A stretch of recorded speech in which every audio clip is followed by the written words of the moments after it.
नमस्कार दोस्तों, आपका स्वागत है ममता हिंदी कहानियाँ चैनल में।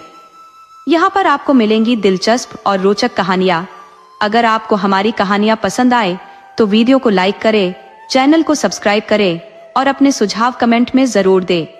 आपके सहयोग से हमारा यह चैनल और भी लोगों तक पहुँच सकेगा। धन्यवाद। बहुत समय पहले की बात है। एक राज्य था जहाँ राजा मानसिंह का शासन था। उनके राज्य की प्रजा समृद्ध और सभी सुविधाओं से संपन्न थी। वहां किसी को किसी भी प्रकार की तकलीफ नहीं थी। राजा एक कुशल शासक के साथ साथ वीर और दयालु भी था। वह सदैव जरूरतमंदों की सहायता करता और उन्हें आवश्यकता के अनुसार दान देता था। राजा मानसिंह की 7 रानियां थीं, लेकिन केवल बड़ी रानी कलावती से उन्हें एक पुत्र प्राप्त हुआ था। इसी कारण रानी कलावती को महारानी का दर्जा मिला और उनके पुत्र राजकुमार वीरेंद्र प्रताप को युवराज घोषित किया गया। राजकुमार वीरेंद्र अपने पिता की तरह ही बुद्धिमान था। उसकी बुद्धि की चमक उसके चेहरे पर दिखाई देती थी और वह तलवारबाजी में भी निपुण हो गया था। वह प्रतिदिन अपने पिता के साथ दरबार में कुछ समय बिताता और अपने तेज दिमाग से उन्हें कई मामलों में मदद करता था। राजकुमार की बुद्धिमानी से राजा बेहद प्रसन्न था।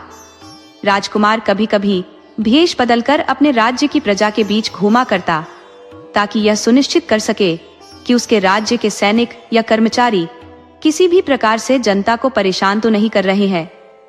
एक दिन शिकार के दौरान राजकुमार अपने साथियों से बिछड़ गया और घने जंगल में भटक गया।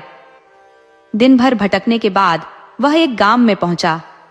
भूख और प्यास से व्याकुल होकर उसने एक मकान के चबूतरे के पास अपने घोड़े को रोका और दरवाजे तक पहुंचा।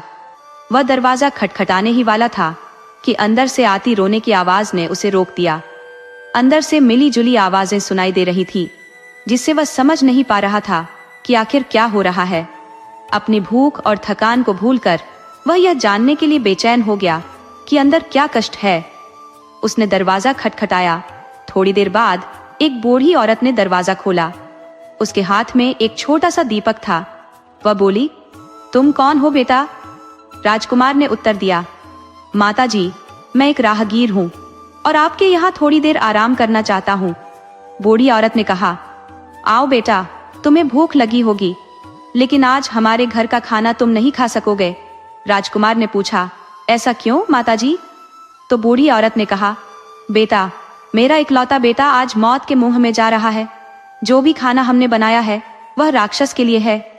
राजकुमार ने कहा, माता जी, कृपया मुझे पूरी बात बताइए। बूढ़ी औरत ने कहा, पहले अंदर आओ और पानी पी लो। बूढ़ी माई से राजकुमार ने कहा, माता जी, आपके घर में इतने सारे पकवान बने हैं और आपका बेटा राक्षस के पास जा रहा है, ये सब मेरी समझ में नहीं आ रहा है। बूढ़ी माई ने उत्तर दिया, बेटा, तुम परदेसी हो, हमारे दुख की कथा जानकर क्या करोगे? फिर भी अगर तुम सच में जानना चाहते हो तो मैं तुम्हें सब कुछ बताती हूँ। थोड़ी देर रुककर उसने कहना शुरू किया, हमारी नगरी के दक्षिण में एक वीरान पहाड़ी है जहाँ एक राक्षस रहता है। पहले वह रोज किसी न किसी इंसान या जानवर को उठा कर ले जाता था। नगरवासियों ने मिलकर तय किया कि रोजाना सुबह एक आदमी और कुछ पकवान उस राक्षस के लिए पहाड़ी पर भेज दिए जाएंगे। तब से हर घर में बारी बारी से कोई न कोई उस राक्षस की भेंट बनता है। राजकुमार ने कहा, तो आज तुम्हारे बेटे की बारी है माँ जी। बूढ़ी माई ने रोते हुए कहा, हाँ बेटा, यही सच्चाई है। ये मेरा इकलौता बेटा है और कुछ ही समय पहले इसकी शादी हुई है। मुझे एक तरफ अपने बेटे की चिंता है और दूसरी तरफ इस बात का दुख है कि मेरी बहू इतनी छोटी उम्र में विधवा हो जाएगी। राजकुमार वीरेंद्र के दिल में राजवंश का खून दौड़ रहा था। अपनी प्रजा की इस विपत्ति को वह कैसे सहन कर सकता था? उसने तुरंत कहा, माँ जी, आप लोग चिंता मत करें, कल सुबह आपका बेटा उस राक्षस के पास नहीं जाएगा। बूढ़ी माई ने आश्चर्य से पूछा, फिर कौन जाएगा बेटा? और अगर सूरज निकलने से पहले राक्षस को भेंट नहीं पहुंची तो वह पूरी नगरी को नष्ट कर देगा। राजकुमार ने आत्मविश्वास से कहा, माई, तुम्हारे बेटे की जगह मैं जाऊंगा और उस राक्षस को मारकर वापस आऊंगा। बूढ़ी माई ने दुखी स्वर में कहा, नहीं बेटा, मैं तुम्हें मौत के मुंह में कैसे भेज सकती हूँ। लेकिन राजकुमार ने किसी तरह उसे समझा बुझाकर मना लिया। अगली सुबह राजकुमार पकवान लेकर उस पहाड़ी की ओर चल पड़ा। नगर से दूर जाकर उसने सिर पर रखी टोकरी नीचे उतारी और उसमें से भगवानों की जगह पत्थरों के टुकड़े रखकर राक्षस की गुफा की तरफ बढ़ गया। गुफा के दरवाजे पर पहुंचकर उसने जोर से आवाज लगाई, राक्षस, तुम्हारा भोजन आ गया है, जल्दी आओ, तुम्हें भूख लगी होगी। गुफा से एक भयानक गरज के साथ राक्षस बाहर निकला और कहा, आज तू आया है? तुम्हारे नगर में क्या अब मोटे ताजे आदमी नहीं बचे हैं जो हर रोज ऐसे कमजोर लोग भेजते हो? राजकुमार ने हिम्मत से कहा, चल पहले स्नान कर लो, फिर तुझे अपने कंधों पर बिठाकर वापस गुफा में ले चलूंगा। राक्षस को मजबूरी में मानना पड़ा। वह नदी में उतरा और कहा, मैं तुम्हारे कंधों पर बैठकर ही वापस जाऊंगा, मेरे गीले पैर जमीन पर नहीं रख सकता। राजकुमार ने तीर कमान से राक्षस की आंख पर निशाना साधा और तीर छोड़ दिया। तीर सीधे राक्षस की आंख में जा धंसा। दर्द और गुस्से से राक्षस चिल्लाया और गीले पैरों के साथ बाहर आ गया। जैसे ही उसने जमीन पर पैर रखा, उसकी सारी शक्ति खत्म हो गई। राजकुमार ने तुरंत तीरों की बौछार कर दी, जिससे राक्षस जमीन पर गिर पड़ा। फिर राजकुमार ने अपनी तलवार निकाली और राक्षस का सिर काट दिया। राक्षस का सिर लेकर वह नगर में वापस आया और नगर वासियों को बताया कि उसने राक्षस का अंत कर दिया है। पहले तो किसी को यकीन नहीं हुआ, लेकिन जब नगर के बड़े बूढ़ों ने राक्षस का सिर देखा, तब सबको विश्वास हो गया। तभी राजकुमार के सैनिक उसे ढूंढते हुए उसके पास पहुंच गए। जैसे ही नगर वासियों को पता चला कि वह राजकुमार है, लोग उसे देखने के लिए उमड़ पड़े।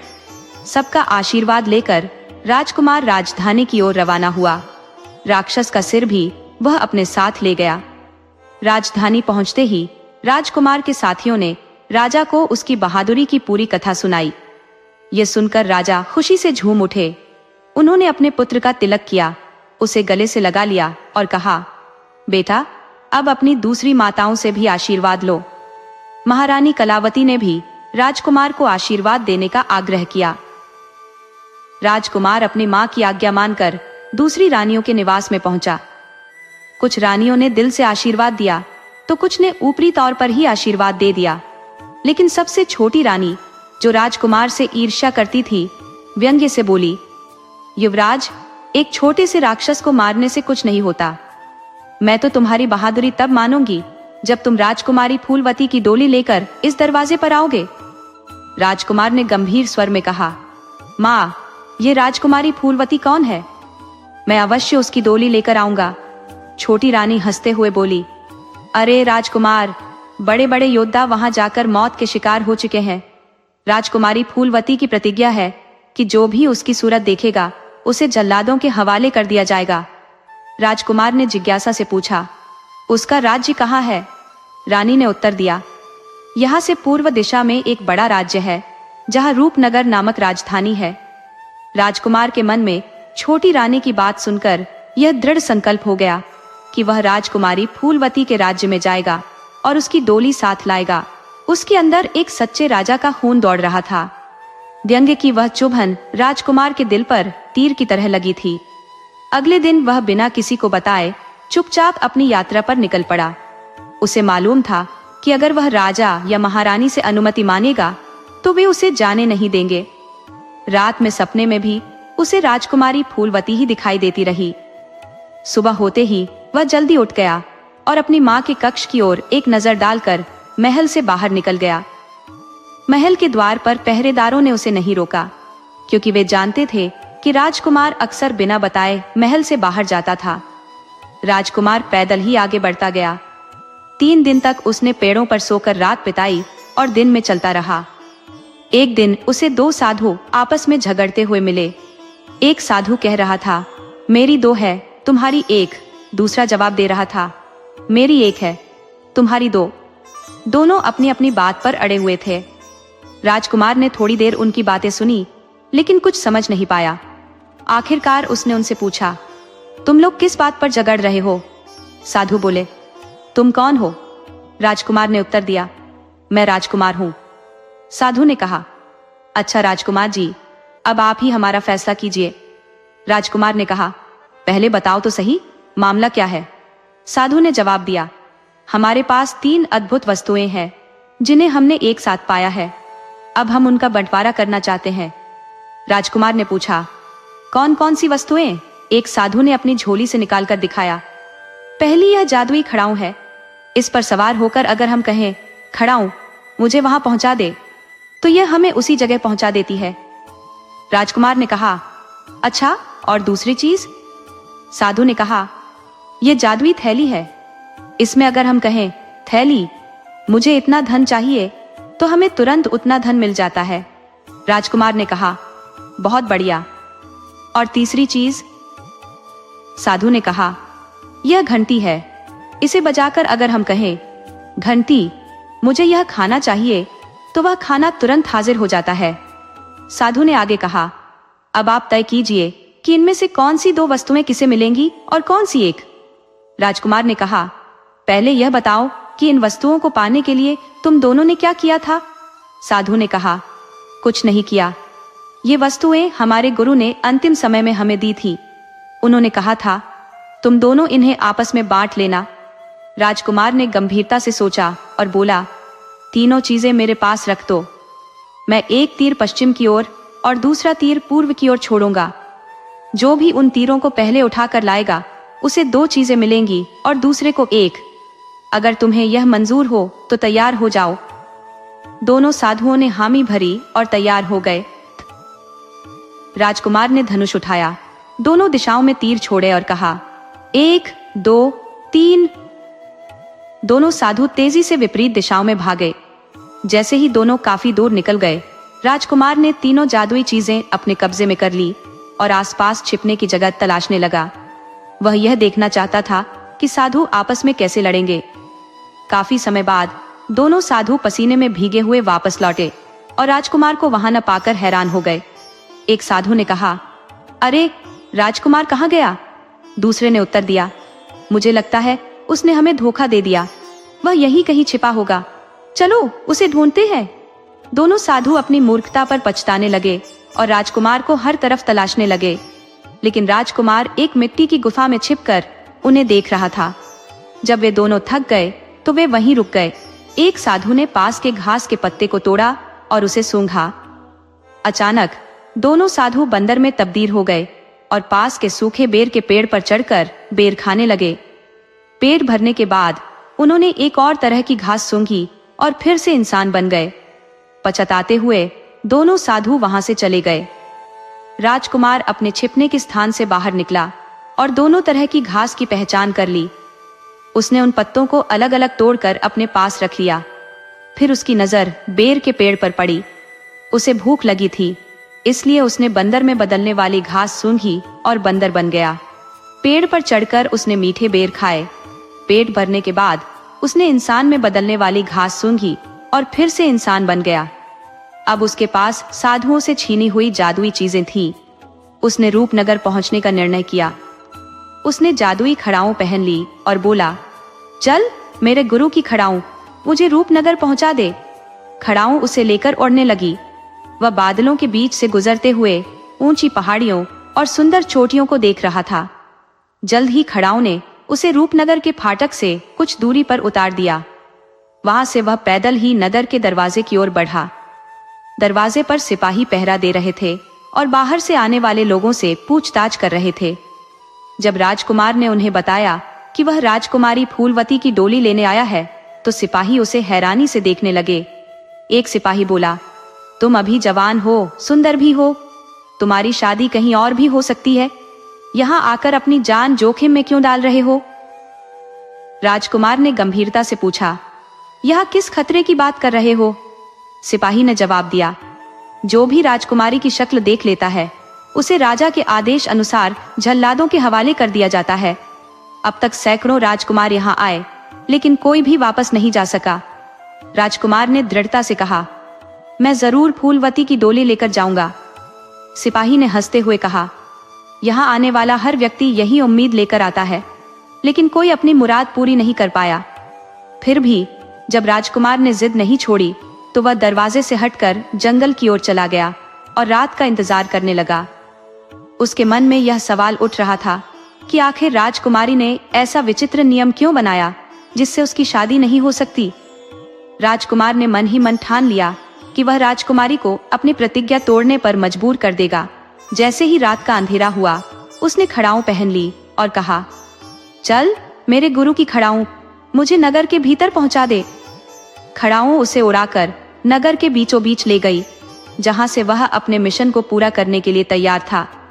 शहर की गलियों में भटकते भटकते जब राजकुमार को भूख महसूस हुई तो उसने अपनी जादुई थैली निकाली और बोला, मेरे गुरु की झोली, मुझे भूख लगी है, कुछ बढ़िया खाना दे। बस इतना कहना था कि स्वादिष्ट भोजन उसके सामने आ गया। उसने भरपेट भोजन किया और फिर आराम से गलियों में टहलने लगा। चलते चलते वह एक बड़े से मकान के सामने पहुंचा, जहां एक बूढ़ी औरत बैठी हुई थी। उस बूढ़ी ने राजकुमार को देखा और उत्सुकता से पूछा, बेटा, क्या तुम परदेसी हो? राजकुमार ने जवाब दिया, हाँ माँ, मैं इस शहर में आज ही आया हूँ। बूढ़ी औरत ने हंसते हुए कहा, तो फिर आज मुझे खाना मिलेगा? ये सुनकर राजकुमार हैरान हो गया और बोला, आपके पास इतना बड़ा मकान है, फिर भी आप खाने के लिए बैठी हैं? बूढ़ी औरत ने समझाया, बेटा, भगवान की कृपा से मेरे पास सब कुछ है, पर मेरा कोई बेटा नहीं है। जब तक कोई परदेसी मेरे घर आकर खाना नहीं खाता, मैं भी खाना नहीं खाती। कई बार ऐसा होता है कि अगर 2-4 दिन कोई परदेसी नहीं आता तो मुझे भी बिना खाना खाए रहना पड़ता है। राजकुमार ने कहा, तो फिर मैं कुछ दिन आपके पास रुकूंगा ताकि आपको खाना खाने को मिले। बूढ़ी औरत ने उसे प्यार से बुलाया और कहा, पहले हाथ मुंह धो लो और थोड़ा खाना खा लो। भले ही राजकुमार की भूख मिट चुकी थी, पर बूढ़ी औरत का प्रेम देखकर उसने थोड़ा सा खाना खा लिया। फिर उसने राजकुमार के लिए पास ही एक बिस्तर लगाया और बोली, बेटा, तुम कहां से आए हो और कहां जाने का इरादा है? राजकुमार ने जवाब दिया, माँ, मैं राजकुमारी फूलमती से विवाह करने आया हूँ और जब तक मैं उसकी शर्त नहीं तोड़ूंगा तब तक आपके पास ही रुकूंगा। बूढ़ी ने दुखी होकर कहा, अरे बेटा, उस दुष्ट राजकुमारी को भूल जाओ, उसने अब तक सैकड़ों राजकुमारों की जान ले ली है। राजकुमार ने शांत स्वर में कहा, माँ, चिंता मत करो, मैं उसकी डोली लेकर ही जाऊंगा। बूढ़ी ने उसे काफी समझाने की कोशिश की, पर राजकुमार के अडिग निश्चय को देख वह चुप हो गई।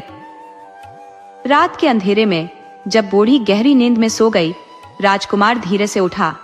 मकान के आंगन में जाकर उसने अपनी जादुई खड़ाऊं पहनी और बोला, चल मेरे गुरु की खड़ाऊं, मुझे राजकुमारी फूलमती के सोने के कमरे में पहुंचा दे।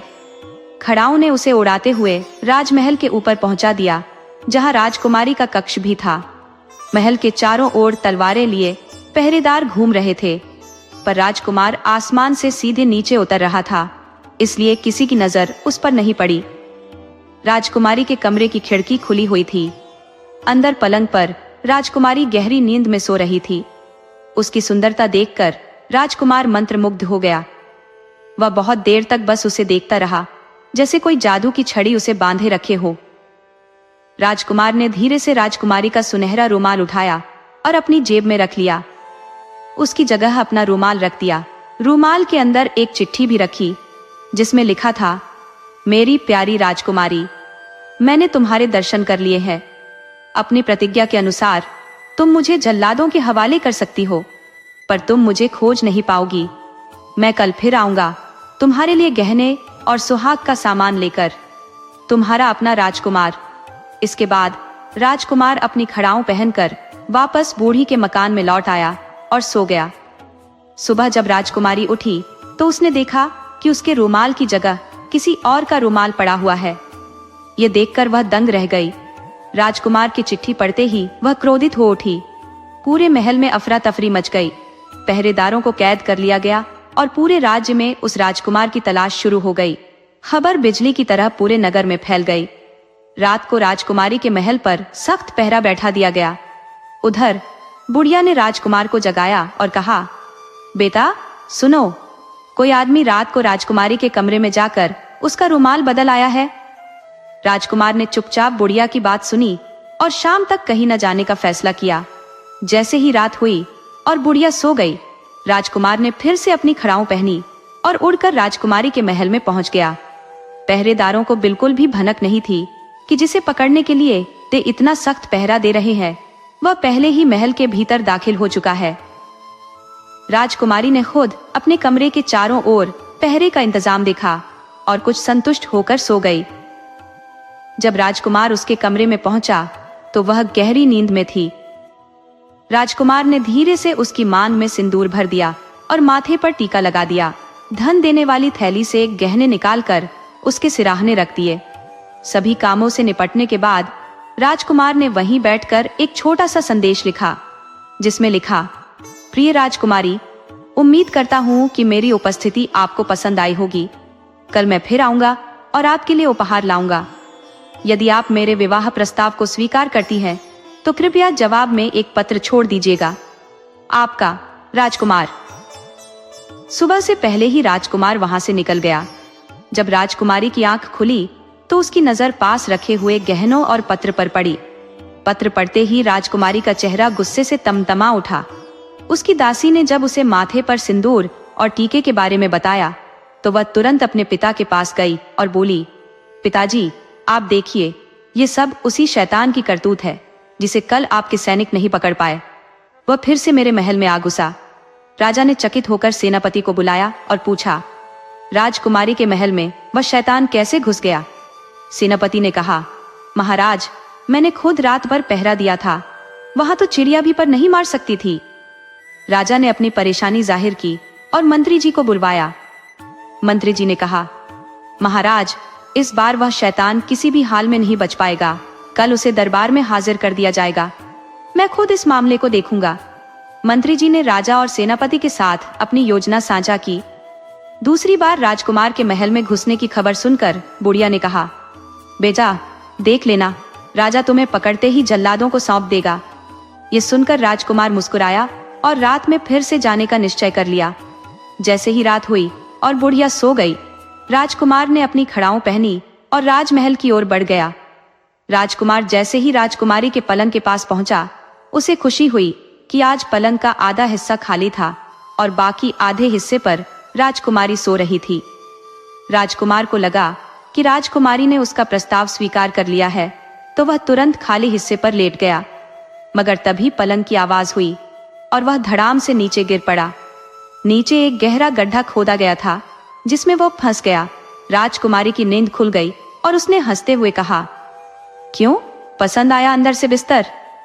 राजकुमार ने मुस्कुराते हुए कहा, हाँ राजकुमारी जी, अब तुम्हें भी मेरा प्रस्ताव मान लेना चाहिए। मैंने तुम्हारे कमल जैसे मुख के दर्शन तीसरी बार कर लिए हैं, जैसा तुमने शर्त रखी थी। राजकुमारी ने ठहाका लगाते हुए कहा, अभी नहीं, अगली बार जब मेरे दर्शन करोगे तब तुम्हारे प्रस्ताव पर विचार करूंगी। फिलहाल तुम यहीं आराम से रहो। सुबह होते ही तुम्हारी मुलाकात जल्लादों से होगी। राजकुमार ने कहा, अगर तुम कहती हो तो मैं जरूर तुम्हारे दर्शन फिर से करूंगा। राजकुमारी ने हंसते हुए कहा, सुबह देखा जाएगा। तुमने मेरी नींद खराब कर दी। अब मैं दूसरे कमरे में सोने जा रही हूँ। राजकुमारी दूसरे कक्ष में चली गई। राजकुमार एक खड़ाऊं पहने हुए था, लेकिन दूसरी खड़ाऊं गड्ढे में गिर गई थी। वह उसे खोजने की कोशिश कर रहा था, जबकि बाहर पहरेदारों की आवाजें सुनाई दे रही थी। एक कह रहा था, आज वह शैतान फंस गया, तो दूसरा बोला, चलो, इसका भी काम तमाम हुआ। उनमें से एक पहरेदार दौड़कर बड़े मंत्री को बुलाने चला गया। कई पहरेदार दरवाजे पर कान लगाए हुए अंदर की आवाजें सुन रहे थे। उसे फौरन निकालकर कैद में डाल दो। मंत्री ने कहा, हुजूर, चिंता की कोई बात नहीं है। वह इस गड्ढे में सारी जिंदगी भी जद्दोजहद करता रहेगा। बाहर निकलना असंभव है। एक सिपाही ने कहा, गड्ढा बहुत गहरा है, वह अब तक अंदर ही हाथ पांव मार रहा होगा। उसे पूरी रात यहीं पड़े रहने दो। इतना कहकर मंत्री चला गया। राजकुमार को बाहर सिपाहियों की बातचीत साफ सुनाई दे रही थी। जब उन्होंने कहा कि उसे सुबह निकाला जाएगा, तो राजकुमार की चिंता थोड़ी कम हुई। उसने जल्दी जल्दी अपनी खड़ाऊं ढूंढने की कोशिश शुरू कर दी। मिट्टी और पसीने से सारा शरीर भारी हो चुका था। आधे घंटे की मशक्कत के बाद उसे दूसरी खड़ाऊं मिल गई। जैसे ही उसने खड़ाऊं पहनी, वह फुर्ती से वहां से भाग निकला। राजकुमार बुढ़िया के घर पहुंचा, कपड़े उतार कर नहाया और चुपचाप जाकर सो गया। सुबह उठते ही उसने वे कपड़े बुढ़िया से धुलवाने के लिए धोबी के पास भिजवा दिए। उधर जब सिपाही सुबह गड्ढे के पास पहुंचे तो उसे खाली देखकर घबरा गए। खबर फौरन राजा तक पहुंची। राजा ने मंत्री जी को बुलाकर कहा, मंत्री जी, वह शैतान आग के जाल से भी निकल भागा। मंत्री जी ने कहा, महाराज, फिक्र की कोई बात नहीं है, वह हमसे दूर नहीं जा पाएगा। आप आदेश दे कि जो भी व्यक्ति नीले रंग के कपड़े पहने मिले उसे गिरफ्तार कर दरबार में पेश किया जाए। राजा ने कहा, लेकिन नीले कपड़े तो कई लोग पहनते होंगे। मंत्री जी ने समझाया, महाराज, लेकिन उस शैतान के कपड़े में नीला रंग ज्यादा होगा। राजा ने तुरंत यह आदेश कोतवाल को दिया। सैनिकों ने आदेश का पालन करते हुए शहर में नीले कपड़े पहने हुए लोगों की खोज शुरू कर दी। जिस धोबी के पास राजकुमार के कपड़े धोने के लिए गए थे, उसी दिन धोबी के बेटे की बारात जानी थी। उसने जल्दी जल्दी राजकुमार के सुनहरे कपड़े साफ किए और शाम को अपने बेटे को वे कपड़े पहनाकर घोड़ी पर बिठा दिया। राजा ने यह बात आम लोगों तक नहीं पहुंचने दी थी। जैसे ही धोबी के बेटे की बारात चौक बाजार से गुजरी, सिपाहियों की नजर उसके कपड़ों पर पड़ी। उन्होंने धोबी के बेटे को पकड़कर कोतवाली ले जाकर बंद कर दिया। वहां से कोतवाल उसे राजमहल ले गया और राजा के सामने पेश किया। राजा ने क्रोधित होकर कहा, मंत्री जी, यही वह धोबी का लड़का है जिसे पकड़कर आपके सामने पेश किया गया है। कोतवाल ने सारी घटना राजा को बताई। राजा ने गुस्से में कहा, इस शैतान की इतनी हिम्मत, इसे तुरंत मौत की सजा दी जाए। इसका सिर काटकर उसकी आंखें राजकुमारी की हार में डाल दी जाए। धोबी का लड़का यह सुनकर कांपने लगा। उसके पीछे पीछे उसका पिता भी वहां पहुंचा और रोते हुए बोला, महाराज, दया करो, मेरा बेटा निर्दोष है, इसका क्या कसूर है। राजा ने कहा, तुम्हारे बेटे का सबसे बड़ा अपराध यही है कि वह जिंदा है। इस नीच ने राजकुमारी के महल में घुसकर हमारी इज्जत पर हाथ डाला है। धोबी ने कहा, महाराज, ऐसा नहीं हो सकता, हम गरीब लोग हैं, हमारी इतनी हिम्मत नहीं हो सकती। तभी मंत्री जी वहां पहुंचे और नीले कपड़े पहने हुए व्यक्ति को पकड़े जाने की खबर सुनते ही धोबी के लड़के को देखकर बोले, यह लड़का 3 बार राजकुमारी के महल में घुस गया और फिर बाहर भी आ गया। क्या यह सच है? मंत्री जी ने कहा, यह शैतान जरूर कोई चालाकी कर रहा है। उन्होंने धोबी के बेटे से पूछा, तुम्हारा नाम क्या है? लड़के ने कांपते हुए कहा, मेरा नाम मंगू है। तभी उसके पिता ने कहा, हुजूर, मेरा बेटा बेकसूर है, आज इसकी शादी थी और ये कपड़े मैंने खुद नहीं सिलवाए। धोबी ने कहा, हुजूर, मैं भी यही सोच रहा था कि ये कपड़े किसी राजकुमार के होने चाहिए। मंत्री जी ने मुस्कुराते हुए कहा, तुम्हारे बेटे की जान बच सकती है अगर तुम सच सच बता दो कि ये कपड़े तुम्हें किसने दिए थे। धोबी ने कहा, महाराज, मैं झूठ नहीं बोल सकता, ये कपड़े आज सुबह हमारे मोहल्ले के बड़े मकान में रहने वाली बुढ़िया ने दिए थे। मेरे बेटे को ये कपड़े ठीक आते थे तो मैंने सोचा कि शादी में यही पहना दूंगा। मंत्री ने कहा, क्या तुम हमें उस बुढ़िया के पास ले चलोगे? धोबी बोला, चलो सरकार। महाराज और मंत्री समझ गए कि धोबी और उसका बेटा निर्दोष है, इसलिए धोबी की प्रार्थना पर उसके बेटे को छोड़ने का फैसला किया गया। मंत्री ने राजा को सारी बात बताई तो राजा ने कहा, ठीक है, लेकिन उस शैतान को तुरंत हमारे सामने लाओ। मंत्री जी अपने सिपाहियों को साथ लेकर धोबी के साथ बुढ़िया के मकान की ओर चल दिए।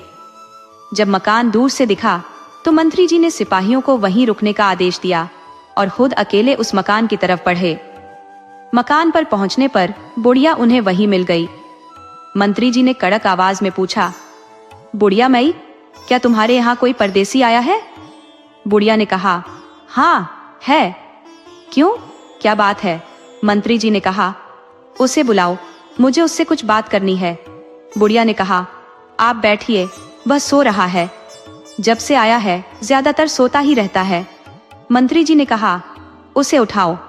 बुढ़िया उसे जगाने के लिए अंदर गई। जैसे ही राजकुमार बाहर निकला, सिपाहियों ने उसे पकड़ लिया। राजकुमार ने कहा, मुझे कपड़े तो पहन लेने दो। मंत्री जी ने इजाजत दी और राजकुमार ने खड़ाऊं पहनकर सिपाहियों के साथ चल दिया। राजा के सामने पहुंचकर उसने झुककर प्रणाम किया। राजा ने गुस्से में कहा, शैतान, कौन हो तुम? राजकुमार ने कहा, महाराज, मैं एक राजकुमार हूँ, मेरे पिता का नाम मान सिंह है। याओ, मैं राजकुमारी फूलवती की डोली लेने आया हूँ। अपनी प्रतिज्ञा के अनुसार मुझे राजकुमारी की डोली ले जाने का अधिकार है। राजा ने कहा, नालायक, तुमने चोरी से महल में घुसने की हिम्मत की, हम तुम्हें सजा जरूर देंगे। राजकुमार ने कहा, यह आपकी मर्जी है महाराज, लेकिन राजगद्दी पर बैठकर आपका कर्तव्य है कि आप न्याय करें। राजा ने क्रोधित होकर कहा, हमारे सामने तुम जुबान चलाने की हिम्मत कर रहे हो? राजा ने खड़े होते हुए कोतवाल को बुलाया और कहा, इसे तुरंत कैद में डाल दो और कल सूरज की पहली किरण के साथ इसे जल्लादों को सौंप दो। इसकी आंखें निकालकर हमारे सामने पेश करो। कोतवाल ने आदेश का पालन किया और राजकुमार को कैद कर लिया गया। पूरी रात राजकुमार सोचता रहा कि राजा ने उसके साथ न्याय नहीं किया। सुबह होते ही जल्लादों ने राजकुमार के हाथ बांध दिए और उसे जंगल में ले गए। वहां पहुंचकर राजकुमार ने कहा, भाइयों, तुम्हारी राजकुमारी ने अब तक कई राजकुमारों को मौत के घाट उतरवा दिया है। जल्लादों ने कहा, हम तो नौकर हैं, वध करना हमारा काम है। अब तुम्हारा अंतिम समय आ गया है, इसलिए जो प्रार्थना करनी है कर लो। राजकुमार ने कुछ देर सोचा और फिर जल्लादों से कहा, भाइयों, मेरी एक अंतिम इच्छा है। अगर तुम लोग मुझे वह पूरी करने दोगे तो तुम्हारी बड़ी कृपा होगी। जल्लादों ने कहा, जिंदगी के अलावा इस जगह पर तुम्हारी जो भी इच्छा हो पूरी कर लो। तब राजकुमार ने कहा, मैं एक बार राजकुमारी के महल के दर्शन करना चाहता हूँ। जल्लादों ने कहा, अब यह कैसे संभव हो सकता है? हम तुम्हें वध स्थान पर ले आए हैं, यहाँ से तुम्हें वापस शहर नहीं ले जाया जा सकता। राजकुमार ने कहा, लेकिन मैं तो यहीं से दर्शन कर सकता हूँ। जल्लादों ने पूछा, वह कैसे? राजकुमार ने पास खड़े बरगद के पेड़ की ओर इशारा करते हुए कहा, उस पेड़ की चोटी पर चढ़कर। जल्लादों ने एक दूसरे को देखा। उनकी विशालकाय काया के सामने राजकुमार दुबला पतला था। उनके पास तेज धार वाली तलवारें थी और उन्होंने सोचा, पेड़ से भागकर यह कहां जाएगा? एक जल्लाद ने कहा, बेचारे की आखिरी इच्छा पूरी कर देते हैं, हम तो पाप के भागीदार नहीं बनेंगे। दूसरे ने हामी भर दी। उन्होंने राजकुमार के हाथ खोल दिए। राजकुमार ने खड़ाऊं निकालकर बगल में दबा ली और पेड़ पर चढ़ गया। जब वह घने पत्तों तक पहुंचा तो एक मोटी शाखा पर खड़ा होकर खड़ाऊं पहन ली और बोला, चल मेरे गुरु की खड़ाऊं, मुझे बुढ़िया माँ के मकान पर ले चल। खड़ाऊं उसे लेकर उड़ गई। नीचे जल्लादों ने देखा कि राजकुमार वापस नहीं उतर रहा है। उन्होंने ऊपर देखा, लेकिन राजकुमार कहीं नजर नहीं आया। दोनों जल्लाद आपस में कहने लगे, अरे राजकुमार तो पेड़ पर भी नहीं है, नीचे तो हम बैठे हैं। अब वह आसमान में तो नहीं गया होगा? दोनों ने काफी देर तक पेड़ की डाली डाली को खोज डाला, लेकिन राजकुमार कहीं नहीं मिला। अब वे सोचने लगे, अब क्या होगा?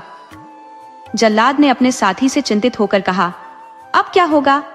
दूसरे साथी ने जवाब दिया, अगर राजकुमार की जगह हमारी गर्दन काटी गई तो हमारा क्या दोष है? दोनों कुछ देर खामोश रहे, फिर बोले, एक उपाय हो सकता है। अगर हम किसी हिरण को मारकर उसकी आंखें निकाल लें और राजा को दे दें तो कोई शक नहीं करेगा। दूसरे जल्लाद ने कहा, अगर ये राज्य खुल गया तो क्या होगा? पहले जल्लाद ने जवाब दिया, हम दोनों के अलावा और कौन जानता है। दोनों ने सहमति जताई और काफी कोशिशों के बाद एक हिरण का शिकार किया। उसकी आंखें निकालकर राजा के सामने पेश कर दी। राजा ने उन आंखों को राजकुमारी के हार में पिरो दिया। उधर राजकुमार बरगद के पेड़ से सीधे बुढ़िया माई के घर पहुंचा। बुढ़िया माई ने उसे देखकर राहत की सांस ली और बोली, अरे बेटा, तू आ गया। मैं तो रात भर सो नहीं पाई, मुझे लगा था कि राजा ने तुझे मरवा दिया होगा। राजकुमार ने कहा, नहीं माँ जी, मुझे तो धोखे से पकड़ लिया गया था, पर अब मैं ठीक हूँ। बुढ़िया माई ने सलाह दी, अब तुम अपने देश लौट जाओ बेटा। लेकिन राजकुमार ने कहा, नहीं माँ जी, मैं कुछ दिन और आपके पास रहूंगा। वह शाम तक आराम से सोता रहा और रात को खाना खाकर सोने के बाद राजकुमारी का घमंड तोड़ने की योजना बनाने लगा। आधी रात बीत जाने के बाद जब बुढ़िया माई गहरी नींद में सो गई तो राजकुमार ने धीरे से उठकर उसके पैर छुए और मन में कहा, माँ जी, अब शायद मैं आपके पास वापस नहीं आ पाऊंगा, लेकिन मैं आपको कभी नहीं भूलूंगा। इसके बाद उसने अपनी थैलियां कंधे पर लटकाई, खड़ाऊं पहनी और बोला, चल मेरे गुरु की खड़ाऊं, मुझे राजकुमारी फूलमती के पास ले चल। खड़ाऊं उसे उड़ाकर राजकुमारी के महल के पास ले गई। वहां उसने देखा कि महल के सामने केवल एक ही सिपाही पहरा दे रहा है। राजकुमार चुपके से राजकुमारी के पलंग के पास पहुंचा। राजकुमारी गहरी नींद में सो रही थी। राजकुमार ने एक पैर पलंग के एक सिरे पर रखा और दूसरा पैर दूसरे सिरे पर। फिर बोला, चल मेरे गुरु की खड़ाऊं, मुझे राजकुमारी के पलंग सहित किसी दूरस्थ टापू पर ले चल। खड़ाऊं पलंग को लेकर उड़ चली और समुद्र के बीच एक टापू पर उतर गई। राजकुमार ने राजकुमारी को जगाया। राजकुमारी हड़बड़ा कर उठी और चारों ओर पानी ही पानी देखकर चौंक गई। उसने राजकुमार से पूछा, तुम कौन हो और मैं यहाँ कैसे पहुंची? राजकुमार ने जवाब दिया, मैं वही राजकुमार हूँ जिसे तुमने ठुकराया था और तुम्हारे पिता ने मेरे साथ न्याय नहीं किया। अब मैं तुम्हें यहाँ लेकर आया हूँ। राजकुमारी ने पूछा, तुम मुझे यहाँ कैसे लाए? राजकुमार ने कहा, सब बताऊंगा, लेकिन पहले तुम्हें मुझसे शादी करनी होगी। राजकुमारी ने कोमल स्वर में कहा, हाँ मैं तैयार हूँ। राजकुमार मन ही मन खुश हो गया। जिस राजकुमारी के लिए उसने प्रतिज्ञा की थी, जिसके लिए सैकड़ों राजकुमार अपनी जान गंवा चुके थे, भी अब उससे शादी करने को तैयार थी। राजकुमार को सोचते देख राजकुमारी मुस्कुराई और बोली, मेरे प्यारे राजकुमार, देखो यहाँ का मौसम कितना सुहाना है, कितना सुंदर स्थान है। अब तुम पलंग पर आराम करो। राजकुमार ने कहा, पहले मैं तुम्हें यह बता दूं कि मैंने तुम्हें यहाँ कैसे लाया।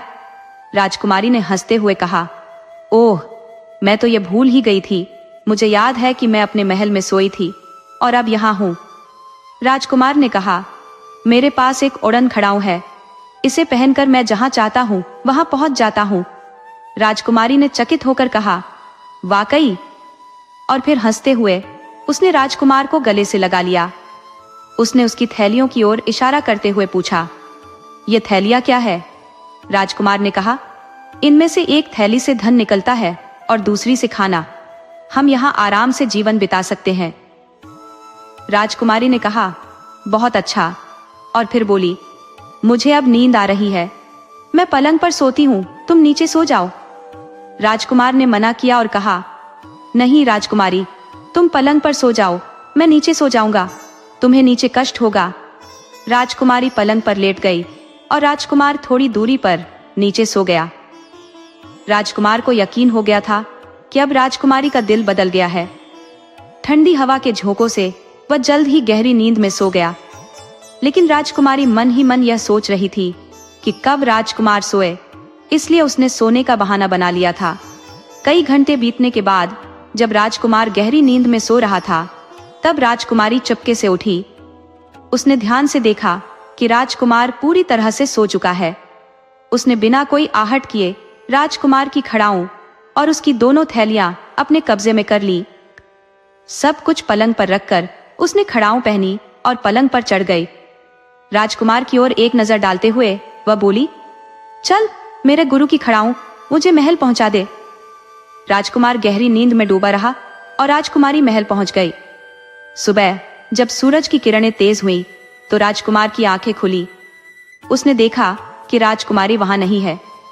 ये देखकर वह हक्का बक्का रह गया। पलंग और उसकी जादुई चीजें भी गायब थी। सारा माजरा समझते ही उसका मन गुस्से से भर गया।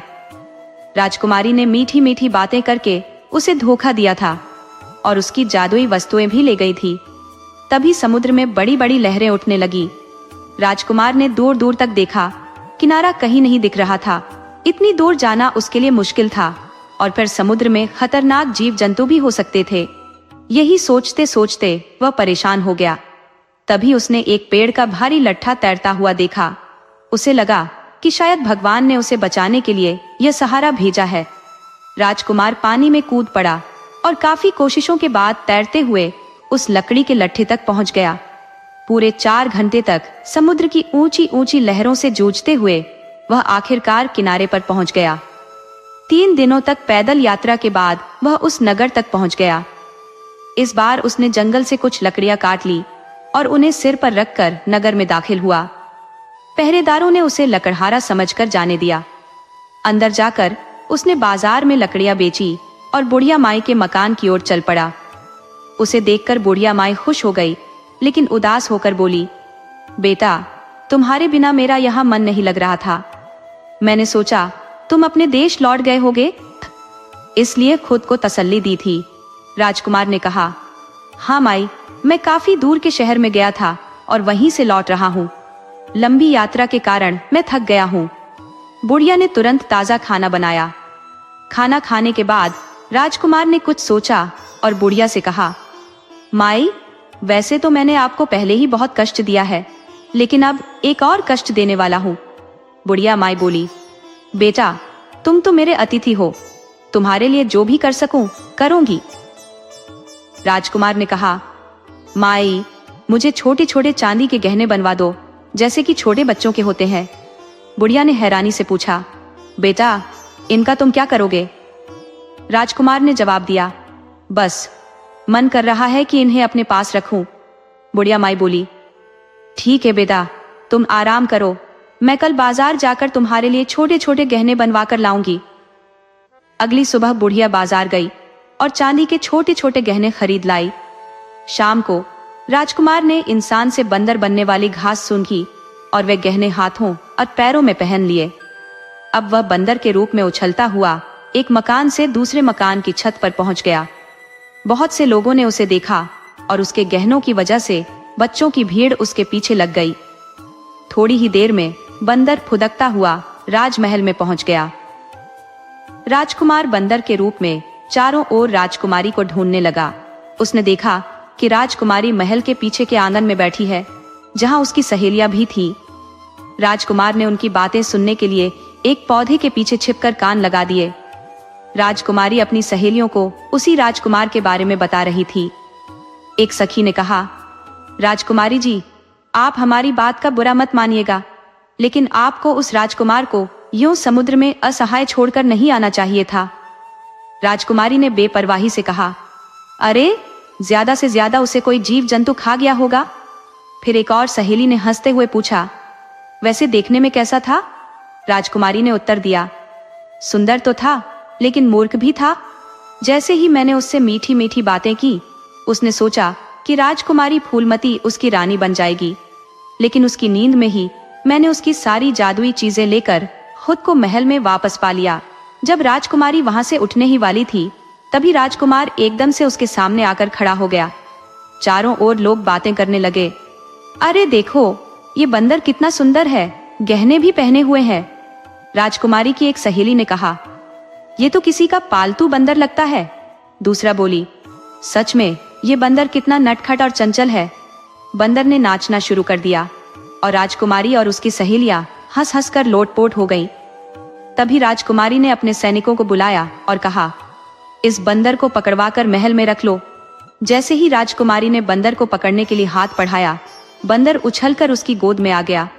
राजकुमारी ने उसे अपने कोमल हाथों से सहलाया और बंदर उसके कंधों पर बैठ गया। लेकिन तभी बंदर ने अचानक राजकुमारी के चेहरे पर 2 थप्पड़ जड़ दिए। राजकुमारी चौंक गई और गुस्से में आ गई। उसने अपने सैनिकों को तुरंत आदेश दिया कि हर हाल में उस बंदर को पकड़ो। पूरे बाग में हड़कंप मच गया, लेकिन बंदर किसी के हाथ नहीं आया। रात को जब सभी थक हार कर सो गए, बंदर महल की छत पर छिपा हुआ था। जैसे ही उसे यकीन हो गया कि सब सो चुके हैं, वह चुपचाप राजकुमारी के कमरे में घुस गया। वहां उसने धीरे से घास की पत्तियां राजकुमारी की नाक पर रख दी। घास की सुगंध जैसे ही राजकुमारी की नाक में पहुंची, वह एक बंदरिया में बदल गई। सुबह जब नौकरानी राजकुमारी को जगाने आई, तो उसने पलंग पर एक बंदरिया को देखकर शोर मचा दिया। राजकुमारी की आंखें खुली और उसने देखा कि अब वह एक सुंदर राजकुमारी नहीं, बल्कि एक बंदरिया है।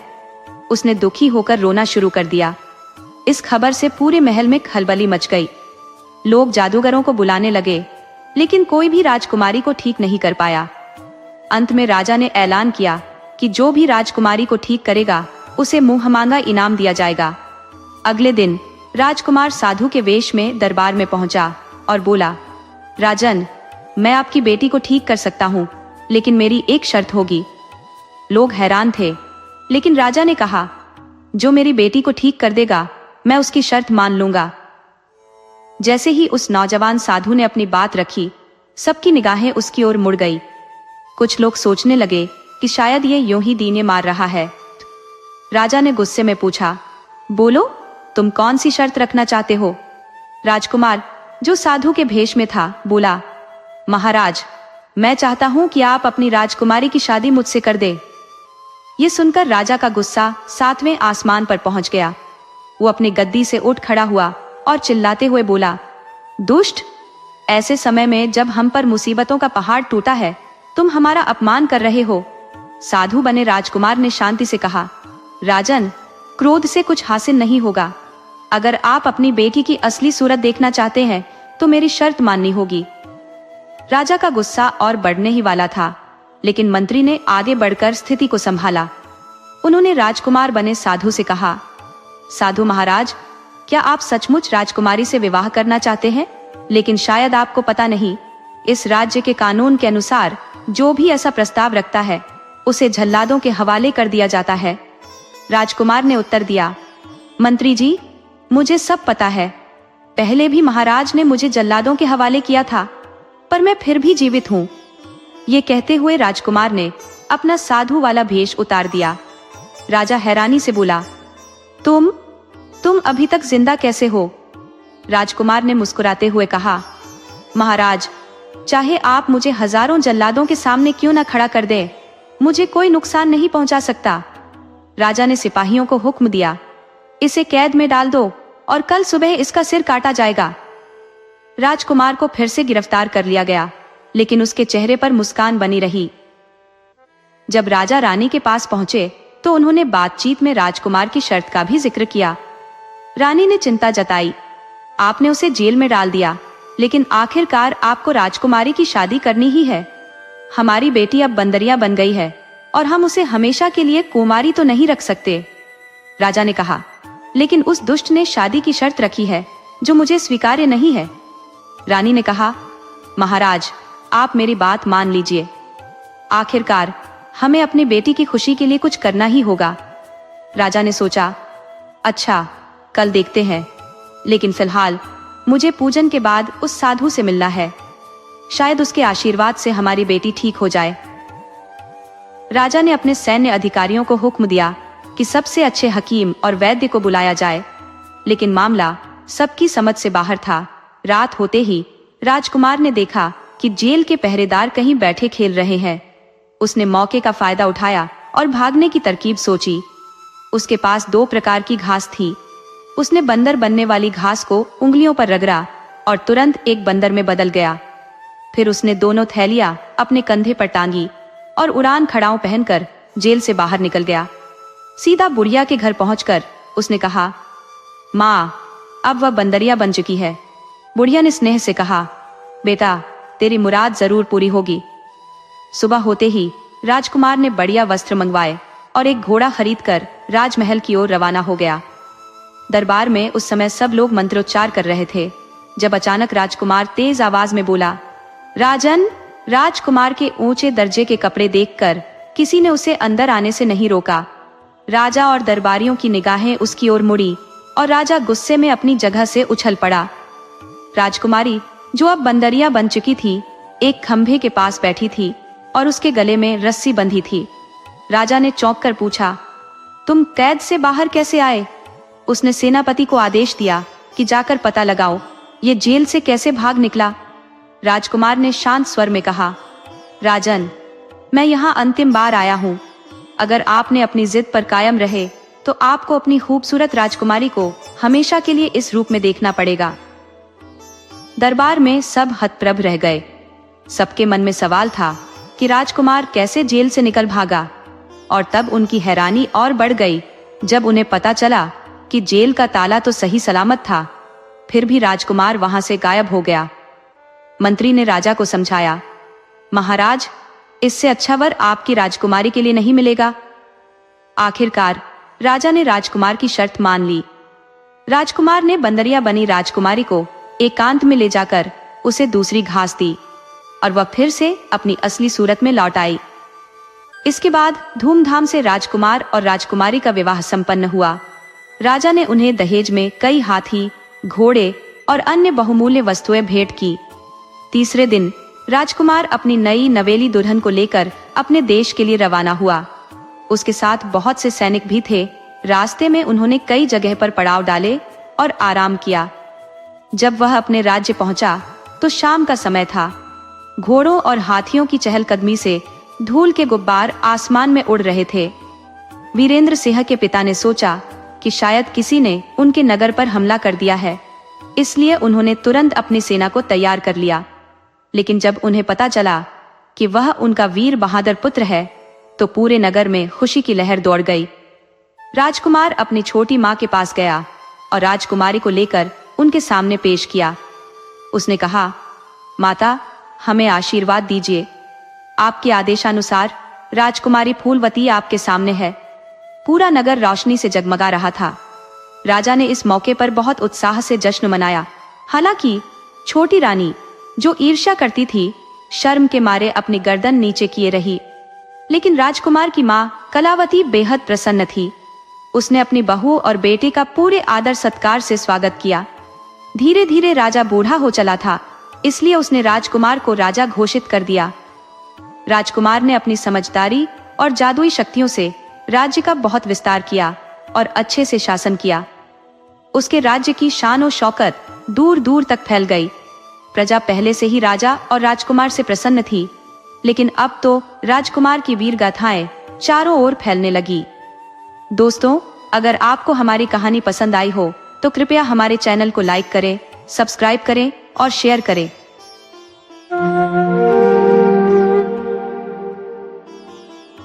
लालाजी आज अत्यधिक उल्लासित थे। उनके मन की प्रसन्नता सीमा से परे थी।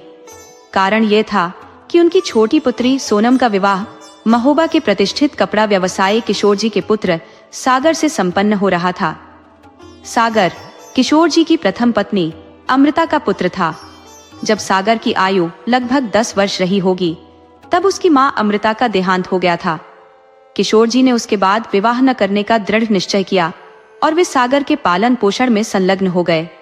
समय के साथ सागर का बाल्यकाल किशोरावस्था में परिवर्तित हो गया और उसके मित्रों का समूह भी विस्तृत होने लगा। सागर अब अपने मित्रों के बीच हंसी खुशी जीवन व्यतीत करने लगा, किंतु किशोर जी के मन में अब अकेलेपन का अनुभव होने लगा।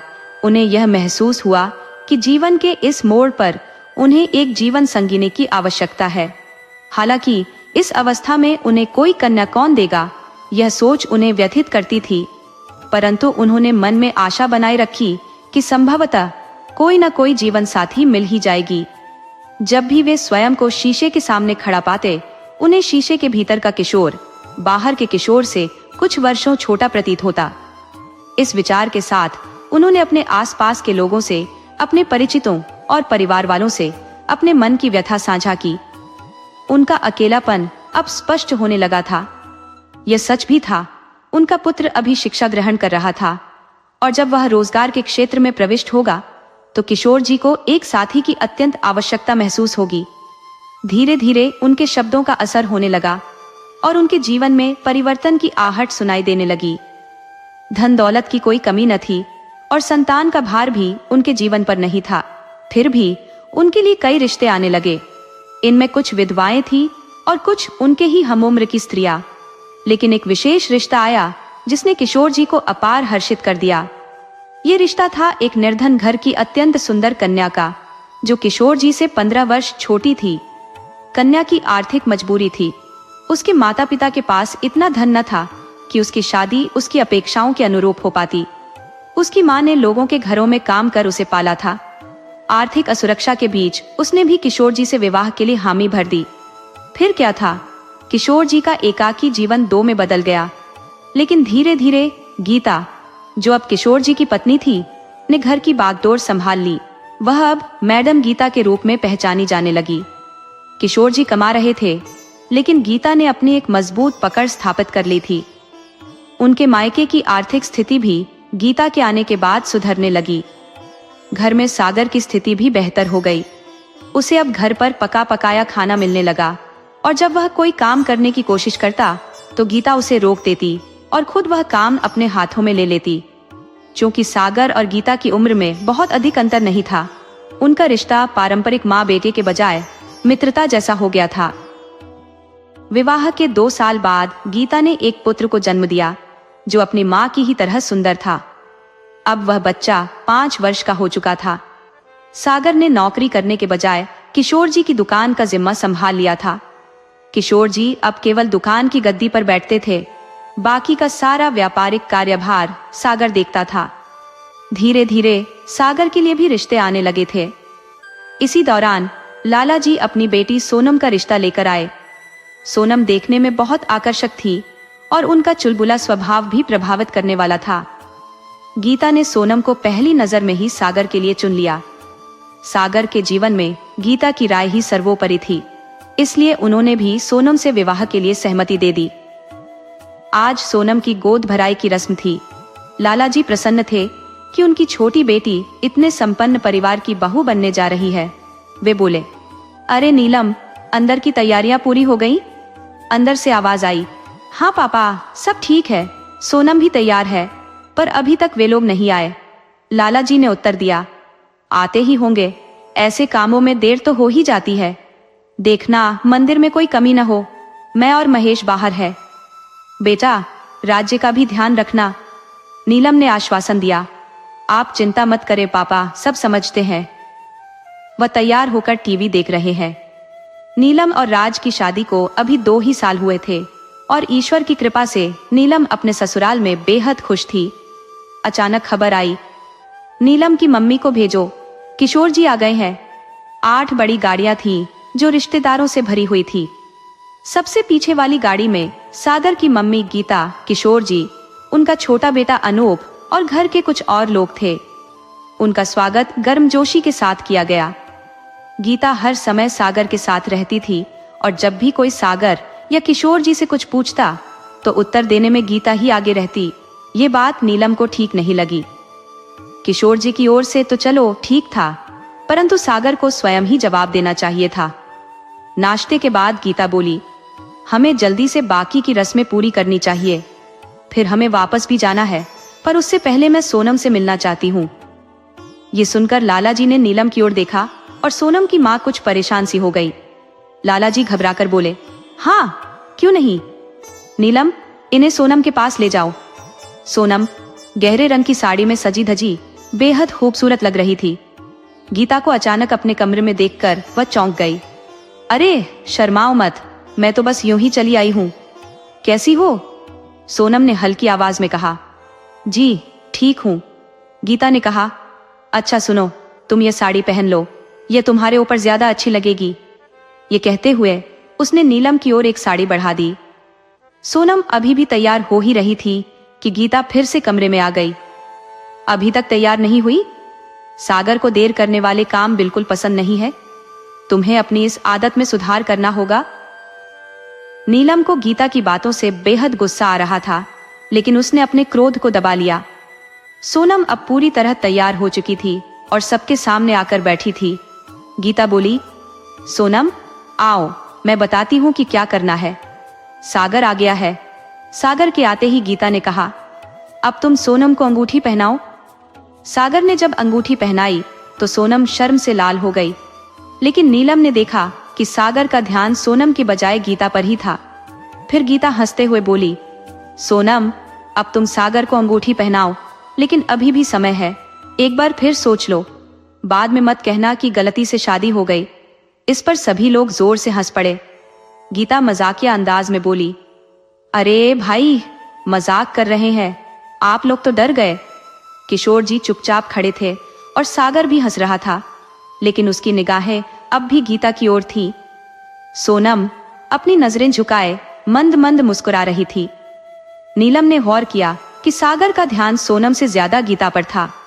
सोनम ने जब सागर को अंगूठी पहनाई तो नीलम के मन में आया कि वह इस पूरे आयोजन को रोक दे, लेकिन उसने खुद को शांत रखा, यह सोचकर कि अभी कुछ कहना उचित नहीं होगा। जब सभी लोग वापस जाने लगे तो सोनम ने सभी के पैर छुए और हर किसी ने उसे कुछ न कुछ उपहार दिया। गीता ने भी सोनम के लिए एक गले का हार लाया था, जिसे पाकर सोनम की खुशी का ठिकाना नहीं था। चलते चलते गीता ने सागर से कहा, अगर सोनम से कुछ अकेले में कहना हो तो अब भी कह लो, बाद में मत कहना कि मौका नहीं दिया। सागर ने जवाब दिया, अरे मम्मी, सुबह से बातें ही तो कर रहा हूँ, अब चलना चाहिए। नीलम यह सुनकर हैरान थी। सागर अपनी होने वाली दुल्हन से बात करने में कोई दिलचस्पी नहीं दिखा रहा था। सबके जाने के बाद नीलम ने अपने पापा से कहा, पापा जी, मुझे सागर की मम्मी का स्वभाव कुछ अजीब सा लगा।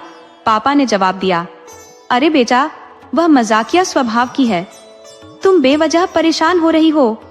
सोनम, तुम्हें सागर कैसा लगा? सोनम हल्के से मुस्कुराई, लेकिन नीलम अब भी असमंजस में थी। वह सोनम की बड़ी बहन थी और कई चीजें उसने देखी थी जो उसे चिंता में डाल रही थी। उसने गौर किया कि सागर केवल वही करता है जो उसकी माँ गीता कहती है। पापा जी ने कहा, आजकल ऐसे बच्चे होते ही कहाँ है, इसीलिए तुम्हें ऐसा लग रहा है। नीलम फिर भी चिंतित थी, पर वह चुप हो गई। सोनम और सागर की शादी धूमधाम से हुई। दोनों पक्षों में पैसे की कोई कमी नहीं थी और जमकर खर्च किया गया। नीलम को कई बातें खटक रही थी, लेकिन उसे सुनने वाला कोई नहीं था। सोनम विदा होकर ससुराल आ गई। घर मेहमानों से भरा हुआ था। सोनम के देवर अनु बार बार उसे देखकर भाग जाता और सोनम उसे इशारों से चिढ़ाती। शाम को सोनम की पहली रसोई की रस्म थी। सोनम ने पूरा खाना बनाया। गीता ने खाने की तारीफ करते हुए कहा, खाना अच्छा है, पर सब्जी में नमक थोड़ा ज्यादा हो गया है। सोनम ने सोचा, शायद ये लोग नमक कम खाते होंगे। जैसे ही सागर ने पहला निवाला मुंह में डाला, उसने पूरा खाना वापस थाली में थूक दिया। यह बहुत ज्यादा नमक है, मुझसे नहीं खाया जाएगा। सागर ने खाना छोड़ दिया और कुछ भी नहीं खाया। सोनम का चेहरा फक पड़ गया और वह घबराई सी खड़ी रह गई। इतना नमक कैसे हो गया?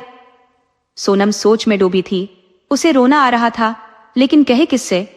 तभी गीता बोली, हो जाता है, धीरे धीरे सबके स्वाद का अंदाजा हो जाएगा। अभी मैं सागर को खीर देकर आती हूं, नहीं तो वह गुस्से में बिना खाए ही सो जाएगा। सोनम ने देखा कि पापा जी बड़े प्रेम से खाना खा रहे थे। वह चुपचाप अपने कमरे में आ गई। उसे अपने मम्मी और नीलम की बहुत याद आ रही थी। वह भूखे पेट रोते रोते सो गई।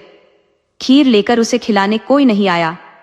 ससुराल में थी, इसलिए किसी से कुछ कहने की हिम्मत नहीं हो रही थी। अगले दिन जब सोनम की आंख खुली तो वह घबरा कर उठी। बड़ी हिम्मत जुटाकर कमरे से बाहर आई तो पाया कि पूरा घर खाली था। सागर और पापा जी दुकान पर जा चुके थे। अनूप स्कूल चला गया था और गीता दहेज में मिला सामान खोलकर देख रही थी। सोनम ने डरते डरते पूछा, मम्मी जी, सब लोग कहाँ हैं? गीता ने बिना ध्यान दिए कहा, बेटा, सब लोग फुर्सत में नहीं है। शादी का घर था, इसलिए दुकान भी 2-4 दिन से बंद थी। आज से सब अपने काम पर लौट आए हैं। सोनम ने कहा, मम्मी जी, पापा जी का खाना तो आपने बना दिया होगा। मुझे उठने में देर हो गई। अगर आप एक बार आवाज दे देती तो मैं तुरंत उठ जाती।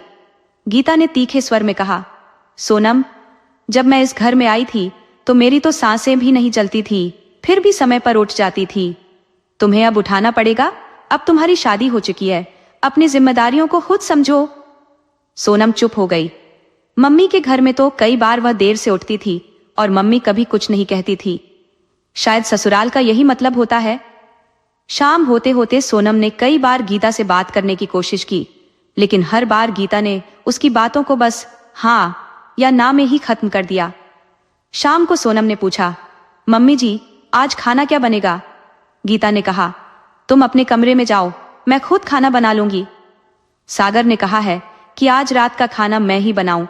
सोनम ने कहा, मम्मी जी, कल खाने में नमक ज्यादा हो गया था, लेकिन आज ऐसा नहीं होगा। मुझे खाना बनाना आता है। गीता ने ठंडी आवाज में कहा, खाने का स्वाद नमक से ही आता है, और कल के खाने का तो तुम्हें पता ही है। इस बार जब अपने मायके जाओ तो ठीक से सीख कर आना। अभी तुम यहां से चली जाओ। अगर सागर ने तुम्हें यहां देखा तो वह मुझसे नाराज हो जाएगा। सोनम निराश होकर अपने कमरे में चली गई। उसने सोचा, कितना अच्छा होता अगर मैं अपना मोबाइल साथ लेकर आई होती। कम से कम मम्मी और दीदी से तो बात कर लेती। दीदी ने कहा भी था कि मोबाइल साथ ले जाना, पर मम्मी ने मना कर दिया था। और बेवकूफी सोनम ने खुद की थी। जब मम्मी ने कहा, नहीं नहीं, ससुराल है, वहां सबके साथ घुलना मिलना जरूरी है, हम सागर के फोन से ही तुम्हारी खबर लेते रहेंगे। उसने भी मम्मी की बात मान ली और बिना मोबाइल के ही आ गई। ये सही नहीं था। कुछ देर बाद सागर और पापा जी घर आ गए। माँ, खाना लगा दो, बहुत भूख लगी है, सागर ने रसोई में जाकर कहा। गीता ने जवाब दिया, खाना तैयार है। सोनम भी रसोई में आ गई। मम्मी ने कहा था कि ससुराल अपना घर है, फिर यहाँ अपना सा क्यों नहीं लग रहा था? गीता ने सबको खाना परोसा और सोनम को समझ नहीं आ रहा था कि वह क्या करे। सबके खाने के बाद उसने बर्तन धोए और अपने कमरे में चली गई। उसे नींद नहीं आ रही थी। कमरे में न टीवी था और ना ही मोबाइल। पापा ने जो टीवी दिया था वह गीता माँ ने अपने कमरे में लगा लिया था। तभी किसी की आहट सुनकर सोनम ने दरवाजे की ओर देखा। सागर खड़े थे। सोनम सहम गई। इन 2 दिनों में इतना कुछ हो गया था कि सागर को देखकर खुशी नहीं, डर लग रहा था कि कहीं कोई गलती ना हो जाए। सारा दिन क्या किया? सागर ने पूछा। कुछ नहीं, सोनम धीमी आवाज में बोली। माँ के काम में हाथ बंटाया करो। जब सुबह गया था तब भी माँ रसोई में थी और शाम को लौटकर भी वही देख रहा हूं, सागर ने कहा। सोनम क्या कहती? सागर वही कह रहे थे जो उन्होंने देखा था। थोड़ी देर में सागर गहरी नींद में खर्राटे भरने लगे। सोनम को इस शादी में घुटन महसूस हो रही थी। उसने अपनी सहेलियों से कितनी बार सुना था, फिल्मों में भी देखा था कि शादी कितनी अच्छी होती है, पर यहां तो कुछ और ही था। अपने ही घर में उसे अजनबीपन महसूस हो रहा था। सोचते सोचते सोनम कब सो गई उसे पता भी नहीं चला। अचानक आधी रात को उसके साथ ऐसा कुछ हुआ जिसकी उसने कभी कल्पना भी नहीं की थी। वह रात भर रोती रही, पर अपने बचाव के लिए पुकारती भी तो किसे? सूरज चढ़ने तक उसकी आंखें सूज चुकी थी। टूटी चूड़ियां उसके दुर्भाग्य की कहानी बयां कर रही थी। ऐसा तो उसने कभी सपने में भी नहीं सोचा था। 10 बज चुके थे, पर सोनम में हिम्मत नहीं थी कि वह किसी के सामने जाए और न ही कोई उसे बुलाने आया। आखिरकार अपने आंसुओं को पहुंचकर वह धीरे धीरे उठी और बाहर आई। गीता मम्मी मार्केट के सामान के साथ बैठी थी। आओ बेटा, इतनी देर तक सोती रही? नानी जी ने मजाकिया लहजे में कहा। गीता बोली, अरे मम्मी, आजकल के बच्चे रात भर जागते हैं, इसलिए देर तक सोते हैं। सोनम यह सब चुपचाप सुन रही थी। वह कैसे बताती कि सागर ने उसके साथ क्या किया? तभी गीता ने कहा, जाओ बेटा, कुछ खा लो। 1 हफ्ते की शादी के बाद पहली बार किसी ने ससुराल में उसे खाने के लिए कहा था। वह रसोई की तरफ चली गई, शायद थोड़ा सुकून पाने की उम्मीद में। रात के खाने में बस 1 रोटी और बासी सब्जी थी। सोनम में इतनी ताकत नहीं बची थी कि वह खुद के लिए कुछ और बना सके। जैसे ही उसने पहला निवाला मुंह में रखा, उसकी आंखों से आंसू बहने लगे। वह रो पड़ी। अचानक उसने अपने सिर पर किसी का स्पर्श महसूस किया। वह नानी जी थी। चुप हो जाओ सोनम, आज की बात है।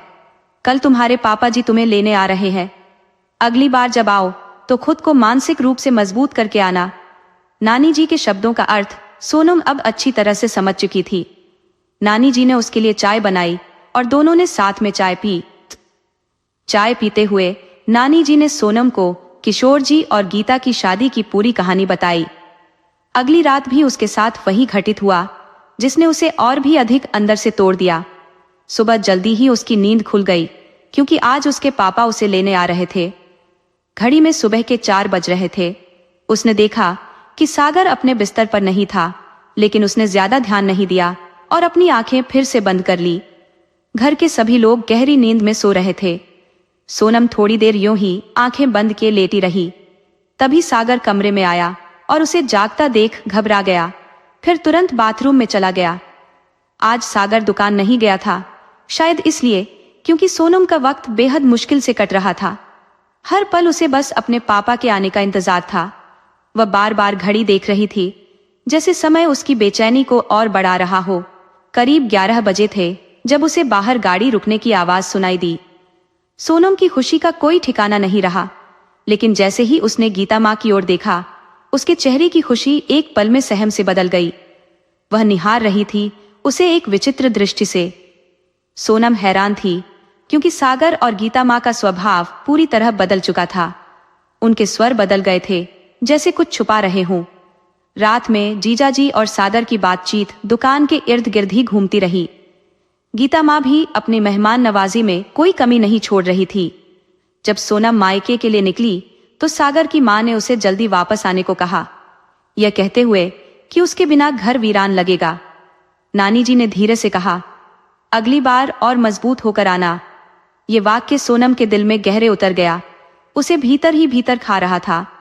जब सोनम बाहर निकली, उसे लगा जैसे उसने वर्षों बाद पहली बार ताजे हवा में सांस ली हो। मायके आने की खुशी थी, लेकिन ससुराल में जो कुछ उसके साथ हुआ था वह उसे मुरझाया सा बना गया था। उसका मन भारी था, चेहरे पर कोई चमक नहीं थी। जब वह घर पहुंची, दरवाजे पर मम्मी खड़ी थी, उसी का इंतजार कर रही थी। मम्मी को देखकर सोनम का धैर्य टूट गया। उसने मम्मी के गले लगकर बच्चों की तरह रोना शुरू कर दिया।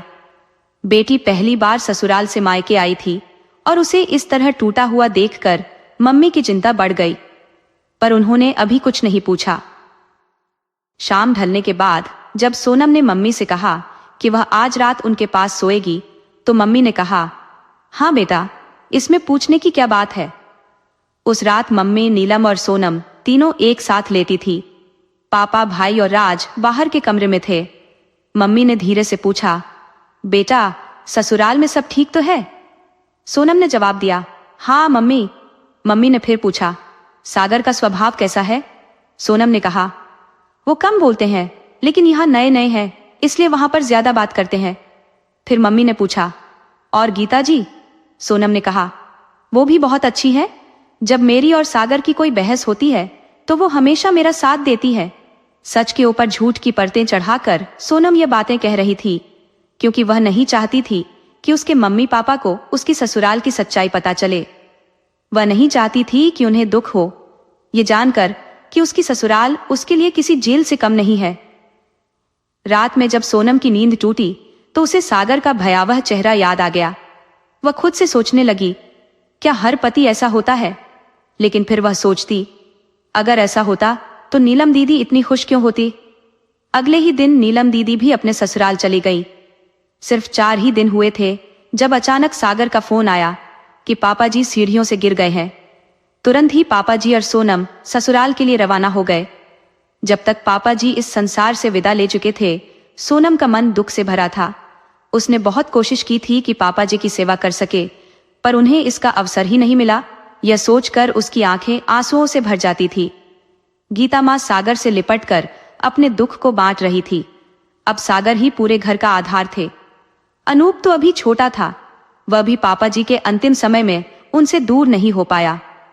अंतिम संस्कार की क्रिया के बाद सोनम के पापा चले गए और जैसे ही यह कर्मकांड समाप्त हुआ, मम्मी जी का बर्ताव बदलने लगा। मम्मी जी ने छोटी छोटी बातों को लेकर शिकायतें शुरू कर दी, कभी खाने की गुणवत्ता पर तो कभी सफाई के अभाव पर। 13वीं की विधि भी बहुत सीमित रूप से की गई, जिसमें सिर्फ कुछ ही लोग शामिल हुए और सोनम के मायके से किसी को भी निमंत्रित नहीं किया गया। सोनम सागर की बेरुखी सहन नहीं कर पा रही थी। जो सोनम कभी हंसी खुशी से भरी रहती थी, वह अब कुछ ही महीनों में बिल्कुल शांत हो गई थी। गीता माँ तानों के बिना कुछ नहीं कहती और सागर उससे केवल वही बातें करते जो उनके आवश्यक होती। रात को वह कमरे में तो आते, पर सुबह कब चले जाते सोनम को पता ही नहीं चलता। एक रात जब रात के लगभग 2:30 बजे थे, सोनम की नींद अचानक टूट गई। उसने देखा कि सागर बिस्तर पर नहीं थे। इतनी रात को वह कहां जा सकते हैं? सोनम उठकर बाहर निकली। पूरे घर में अंधेरा था। उसे समझ नहीं आ रहा था कि सागर कहां गए। उसके कदम धीरे धीरे गीता माँ के कमरे की ओर बढ़े। उसने सोचा, शायद माँ को पता हो कि सागर कहाँ है। जैसे ही उसने दरवाजे को हल्का सा धक्का दिया, दरवाजा खुल गया। सामने सागर और गीता माँ बैठे थे। सोनम ने पूछा, आप यहाँ? मैं आपको पूरे घर में ढूंढ रही थी। गीता माँ ने तीखे स्वर में कहा, क्या मुझे अपने बेटे के पास आने के लिए तुमसे पूछने की जरूरत है? सोनम ने घबराते हुए कहा, नहीं मम्मी जी, ऐसा कुछ नहीं है। बस मैंने इन्हें अपने पास नहीं देखा तो डर गई। सागर ने कहा, ठीक है, मैं आता हूं। और सोनम अपने कमरे में लौट आई। उसके मन में अनगिनत सवाल घूम रहे थे। यदि सागर को नींद नहीं आ रही थी तो वे उसे जगा सकते थे, लेकिन उसे अकेले छोड़कर मां के पास क्यों गए? कुछ ही देर में सागर कमरे में आए और सोनम ने उनसे कहा, मैं आपसे कुछ बात करना चाहती हूं। सागर ने ठंडी आवाज में कहा, अभी सो जाओ। सोनम ने फिर कहा, आप मम्मी जी के साथ तो बातें कर रहे थे। सागर यह सुनते ही गुस्से में आ गए और सोनम के गाल पर जोर से 2 थप्पड़ जड़ दिए। सोनम को यह उम्मीद बिल्कुल भी नहीं थी। सागर के इस रूप को देखकर वह स्तब्ध रह गई। तभी उसे नानी जी की बात याद आई। अगली बार जब आना तो मजबूत होकर आना। सोनम समझ गई कि अब उसे भी कठोर होना पड़ेगा। अगले दिन वह सुबह सुबह उठकर नहा धोकर रसोई में नाश्ता बनाने लगी। जब तक सब उठे, नाश्ता तैयार हो चुका था। वह सागर के लिए नाश्ता लेकर उनके कमरे में गई। न जाने क्या हुआ, सागर ने उसी कमरे में नाश्ता किया और फिर दुकान पर चला गया। उसके जाने के बाद सोनम जब रसोई में आई, तब तक गीता माँ नाश्ता कर चुकी थी और अनूप भी स्कूल जा चुका था। गीता माँ ने उसे देखा और बोली, सोनम, एक काम करो, अपने सारे गहने मुझे दे दो। क्यों मम्मी जी? सोनम ने हैरान होकर पूछा। गीता माँ ने कहा, अभी तुम्हारी नई नई शादी हुई है, गहनों की देखभाल में तुम्हें मुश्किल होगी। सोनम ने दृढ़ता से जवाब दिया, मम्मी जी, मैं अपने गहनों की देखभाल खुद कर सकती हूँ। रक्षाबंधन करीब था और सोनम के मन में अपने मायके जाने की खुशी थी। 4 महीने बीत चुके थे और वह दिन गिन रही थी कि कब मम्मी पापा से मिलने का अवसर मिलेगा। उसकी माँ का कभी कभी फोन आता था और माँ ने बताया था कि कुछ ही दिनों में उसका भाई भी घर आ जाएगा। सोनम ने अपना सामान भी तैयार कर लिया था। एक दिन वह सागर से कहने लगी, सागर, रक्षाबंधन है और भैया आ रहे हैं, मैं कम से कम 15 दिनों के लिए मायके जाऊंगी। सागर ने ठंडे स्वर में कहा, यह मुझे नहीं, माँ को बताओ, वे जितने दिन कहेंगी उतने ही दिन के लिए जाओ। सोनम को यह बर्ताव पसंद नहीं आया और उसने कहा, ठीक है, पर आप मुझसे ऐसे मत बात करें, मैं आप सबकी बहुत इज्जत करती हूं। सागर गुस्से में आ गया और ताना मारते हुए बोला, जुबान चलाने लगी हो?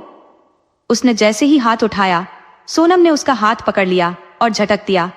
सोनम ने कहा, बस सागर, अब बहुत हो गया, मैंने बहुत सह लिया, लेकिन मैं अब बेवकूफ नहीं हूं। मैं अच्छे से समझती हूं तुम्हें और तुम्हारी गीता माँ को। सागर को सोनम का ये रूप देखकर गुस्सा आ गया और उसने उस रात सोनम को जमकर मारा। अगले दिन जब सोनम कमरे से बाहर निकली तो उसने गीता माँ के कमरे से सागर की आवाज सुनी। गीता कह रही थी, मुझे लगता है सोनम को हम पर शक हो गया है।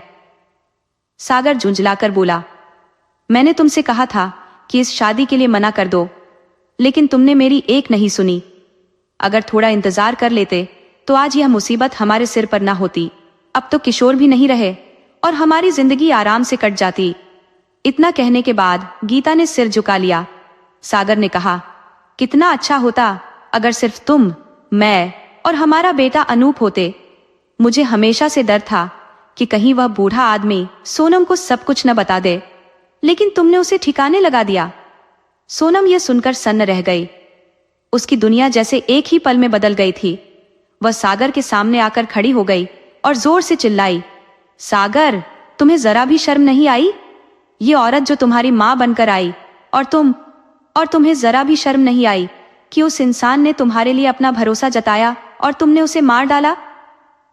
गीता ने क्रोध में आकर सोनम के बालों को जोर से खींचा और चिल्लाई, चुप रहो, उस बूढ़े ने मुझसे शादी कर मेरी जिंदगी तबाह कर दी। पैसा था मगर उसे मेरी कीमत समझने कभी नहीं आई। जब भी मैं उसके साथ सड़क पर निकलती थी, लोग मुझ पर हंसते थे, और जब सागर की आंखों में मेरे लिए प्रेम की झलक देखी, तब मुझे एहसास हुआ कि मैंने अपने जीवन में कितनी बड़ी भूल कर दी। लेकिन फिर एक दिन मैंने उस गलती को सुधार लिया। सोनम ने कहा, तुम्हें शर्म आनी चाहिए, इसमें शर्म की क्या बात है? गीता ने गुस्से में सोनम को धक्का मारते हुए कहा, तुमने जो गलती की है उसकी सजा तुम्हें मिलेगी। उसने सोनम को जमीन पर गिरा दिया और सागर ने भी बेरहमी से उस पर लात और घूंसों की बौछार कर दी। अनूप, जो यह सब देख रहा था, डर के मारे कांपने लगा। गीता ने सागर से कहा, इसे अभी आग लगा देते हैं, वरना यह हमारे जीवन में तबाही मचा देगी। इसके घर वालों से कह देंगे कि खाना बनाते समय हादसा हो गया। सागर अधमरी हालत में पड़ी सोनम को घसीटते हुए रसोई में ले जाने लगा और गीता मिट्टी का तेल लेकर आ गई। अनूप दरवाजे के पीछे छिपा सब देख रहा था, पर डर से कुछ समझ नहीं पा रहा था। अचानक वह दरवाजा खोलकर बाहर भाग गया। ठीक उसी वक्त सोनम का भाई अजीत उसे लेने आ गया। अनूप दौड़कर उससे लिपट गया और जोर जोर से रोने लगा। अजीत को कुछ समझ नहीं आया। उसने अनूप को गोद में उठाया और घर के अंदर गया। अंदर का दृश्य देखकर वह स्तब्ध रह गया। अजीत की आवाज सुनकर सोनम धीरे से बोली, भैया बचा लो, और फिर बेहोश हो गई। इतने में अनूप ने बाहर से पड़ोसियों को बुला लिया। अंदर का नजारा देखकर सभी दंग रह गए। लोगों ने गीता और सागर को पकड़ लिया और उनकी पिटाई कर दी। सोनम को अस्पताल पहुंचाया गया और पुलिस को सूचना दी गई। सोनम, अनूप और अजीत के बयान और बाकी लोगों की गवाही के आधार पर गीता और सागर पर किशोर जी की हत्या और सोनम की हत्या की कोशिश का आरोप सिद्ध हो गया। दोनों को उम्र कैद की सजा सुनाई गई। दोस्तों, यह कहानी हमें यह सिखाती है कि बेटियों की शादी ब्याह के मामले में बहुत सोच समझकर कदम उठाना चाहिए। किसी के बाहरी दिखावे से प्रभावित होकर निर्णय नहीं लेना चाहिए। हर चीज की पूरी तरह से जांच पड़ताल करने के बाद ही इस तरह के फैसले लेने चाहिए, ताकि किसी की जिंदगी बर्बाद न हो।